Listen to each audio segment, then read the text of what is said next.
Excuse me, ma'am. Are you really married? The question caught Rachel off guard. What do you mean? She replied, puzzled. I had hired a private investigator for a certain investigation. The person continued, their voice solemn. From the report of that investigator, I heard an unexpected fact that left me unable to hide my shock. If my husband has been exploiting my frequent night shifts to have a sweet affair, I will never forgive him. Rachel, a nurse at a general hospital and a newlywed celebrating her first Christmas since marriage, reflected on her relationship with Daniel. They had met at a social gathering, bonded over their shared last name, and married after 4 years of dating. Daniel, 5 years her senior and a gentleman, worked as an area manager at a retail store, often traveling for business. With no children yet, Rachel took night shifts to earn extra income, enjoying more days off as a result. Their marriage, although relatively new, had been filled with trips and dates until Daniel's unexpected presence at home after one of Rachel's night shifts raised questions. I'm home, huh? Daniel, you're not off today, are you? Rachel asked as she walked through the door. Daniel, visibly uneasy, hesitated before responding. Well, you see, I have a sudden business trip starting tomorrow. They gave me the day off today.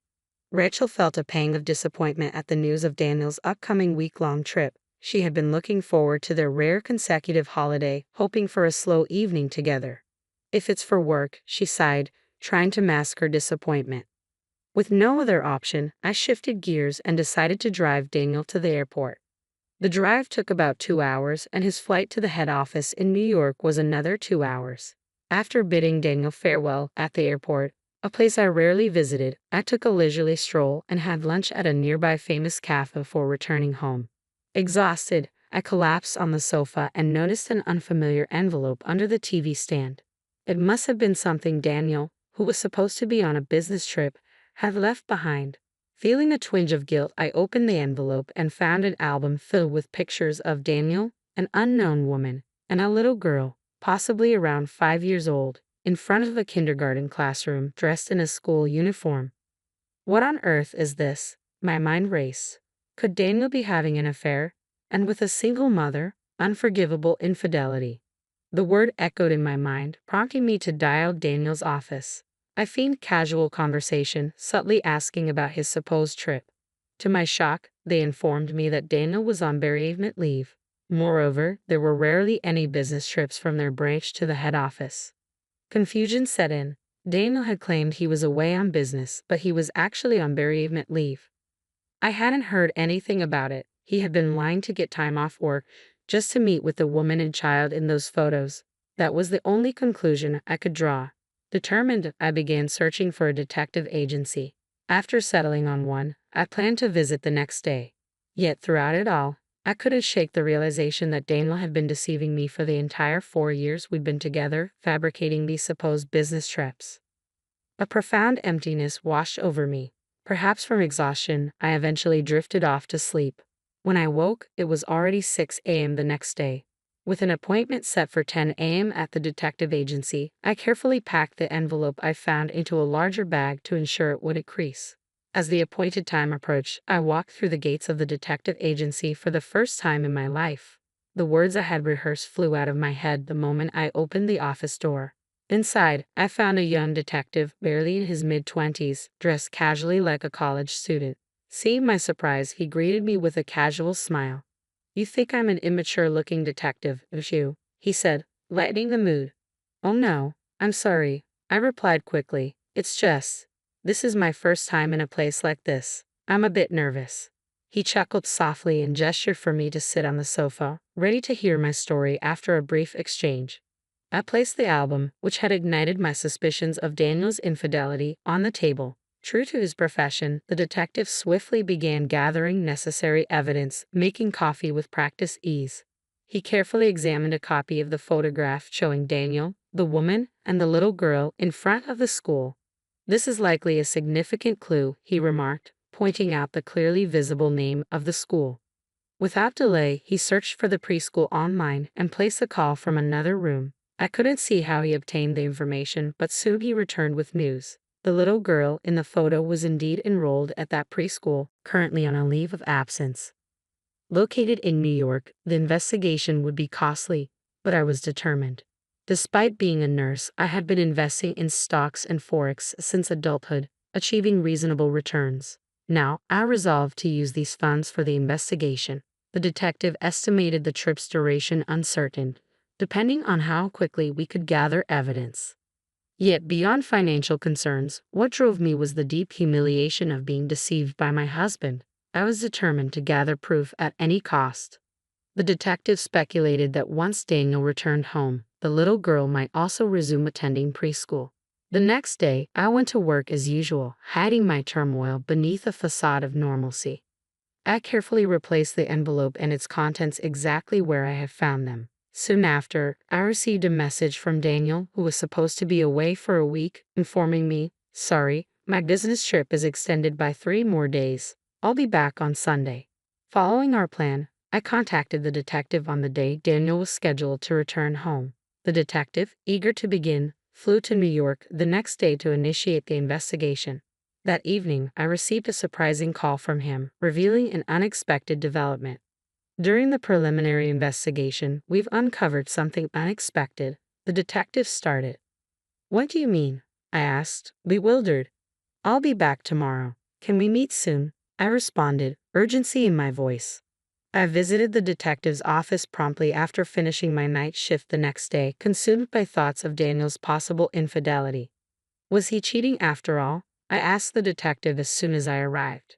The detective hesitated before responding, his expression grave. "No, I think the situation might be even more serious." His words made me swallow hard. "What do you mean?"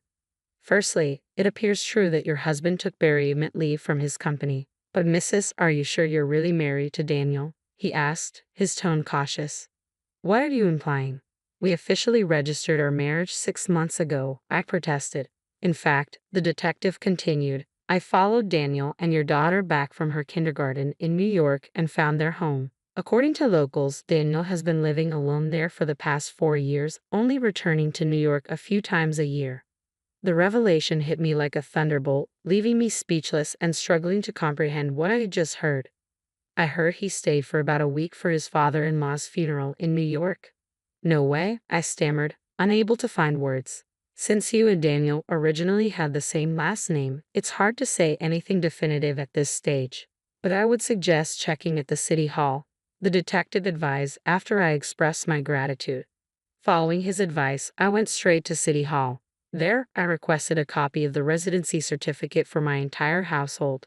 What I saw in the document stunned me. Only my name was listed. "No way, there must be some mistake," I exclaimed, feeling a surge of confusion. I appealed to the female City Hall staff member assisting me. She looked distressed as she replied, "Even if you say so, we couldn't find any record of your marriage." Desperate and near tears, I pleaded, "Please check again. My husband's name is Daniel." Despite my pleas, the staff member apologized repeatedly, her remorse genuine. Amidst my overwhelming confusion, I recalled the day we registered our marriage. It was a work day for me, but Daniel insisted it had to be done on that particular auspicious day. I had gone alone to the city hall to submit our marriage registration. Never did I imagine it hadn't been processed. Allowing tears to flow freely, my emotions gradually settled. I apologized and bowed my head before leaving City Hall. On my way home from my night shift, all I could think about was how exhausting everything had become. Drained, I fell asleep on the sofa, contemplating my next steps. When I woke up, Daniel was in the midst of preparing dinner. Seeing him like that reminded me of the woman and the girl in the photo. I was furious about being deceived, but I knew losing my composure now would hinder any action I could take. So I managed to suppress my emotions. From that day on, I put on a smile in front of Daniel. About a week after my visit to City Hall, I began considering how I could learn more about his real life and his wife. Daniel, often forgetful, had left his smartphone at home that day. Since I happened to be off, I thought about delivering it to him but decided to check his phone first. Normally, snooping on someone else's phone isn't appropriate, but given my mental state, I felt I had no other choice. Daniel sometimes voiced his passcode aloud while unlocking his phone, so it was easy to access. Among his contacts, I found a woman labeled with a girl's picture, the same one he always talked about as an icon. Without hesitation, I called her. After 3 rings, a calm and elegant voice answered, Hello, who is this? Are you Mrs. Daniel Smith? I asked directly. The woman sounded puzzled but replied, Yes, I am. But who are you? I'm someone Daniel met during his work travels, I explained carefully. It's hard for me to say this, but we are living together now. So there really is a woman he's been visiting. I see, she responded calmly. I was planning to visit my husband who lives there during the end-of-year holidays. Can we talk then? I hadn't expected this turn of events but gladly accepted her generous offer. Around the same time, Daniel mentioned, Sorry, but there's a reunion in my hometown this New Year's, so I'm going back home. I had been eagerly waiting for these words from Daniel. When he finally proposed the meeting, I immediately agreed.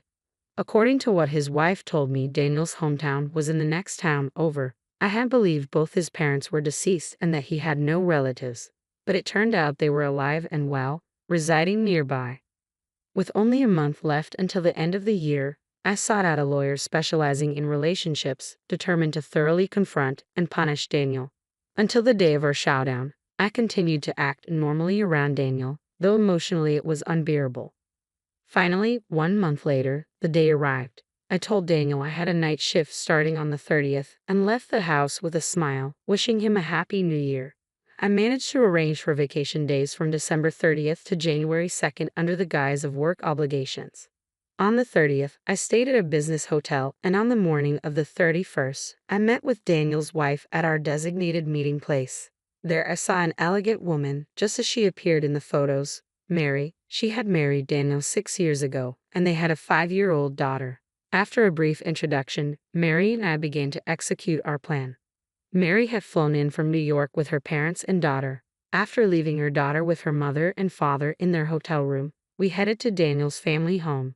Mary had already spoken to Daniel's parents beforehand, so I was surprised when they greeted me with deep bows upon seeing me. As planned, on the evening of the 31st, Daniel opened the door to his parents' living room. I'm home, he announced. Welcome back. The woman who greeted him with a smile was not his mother, nor was it Mary. It was me. Daniel paled. Why are you here? He stammered. I faced Daniel calmly, with a smile. What's this? Weren't you married to me? Daniel was stunned into silence. Before he could respond, Mary spoke up quietly. What's the meaning of this, Daniel? We just had a baby and needed help from our parents. I asked you to work away from home, but behind our backs, you've been leading a double life and having an affair. Mary's words hung in the air, delivered with such certainty that for a moment, I felt a chill run down my spine. I'm just glad we're on the same side now. I began, directing my anger at Daniel. Every time you said you were going on a business trip, you were actually meeting with your family. You were married. Why did you approach me? Did you think you could deceive me? This is marriage fraud, you scum. When I asked your company about your business trips, they said you hardly ever go on them. What were you thinking? You have such a beautiful wife and an adorable daughter at home. I was such a fool to believe your lies. Confronted by both of us, Daniel's smirk suddenly broke into laughter. I wonder how I was found out, he mocked. Living a double life was fun, especially with Rachel working nights. It was easy to deceive you because we have the same last name, and you were mostly working nights. Upon hearing these callous words, Daniel's mother, who couldn't believe her son's deceit, gave him a punch in the face. I looked at Daniel sternly and continued, Besides me, you had 3 other lovers, didn't you? I thrust the incriminating photos at him. Startled, Daniel sputtered, What is this? Are you stalking me? I'll sue you. These are all pieces of evidence gathered by a private investigator I hired because I suspected you were having an affair. I retorted firmly. We're going to make you pay damages to both Mary and me. As I spoke with resolve, Daniel collapsed to the floor, begging for mercy. I'm sorry. Just spare me the damages. I'll continue my relationship with both of you. Just spare me the damages. I was speechless with disbelief. It seemed he was broke from spending too much on his other lovers. I didn't care anymore. Leaving Daniel's childhood home, I told him, I don't even want to speak to you anymore. Let's handle the rest through our lawyers. Afterwards, I worked with my lawyer to file a claim for compensation on grounds of bigamy. I was grateful when the money was successfully recovered. Feeling guilty towards Mary, I offered her some of the compensation, but she refused. In fact, she thanked me for the evidence I provided, and we became friends. According to Mary, she collected compensation from Daniel's other girlfriend and ended her relationship with him. She made sure to secure her fair share of alimony and child support. It turned out one of his mistresses was a colleague, and Daniel was demoted at work, sent to a subsidiary company. At the new company, he was reportedly bossed around by a younger employee and cried every day. He couldn't quit his job because he needed the money to pay off the compensation. Meanwhile, I moved out of the house I had shared with Daniel, renting a place that suited me perfectly for living alone. I embrace a carefree life, visiting New York a few times a year and maintaining a friendship with Mary and her daughter.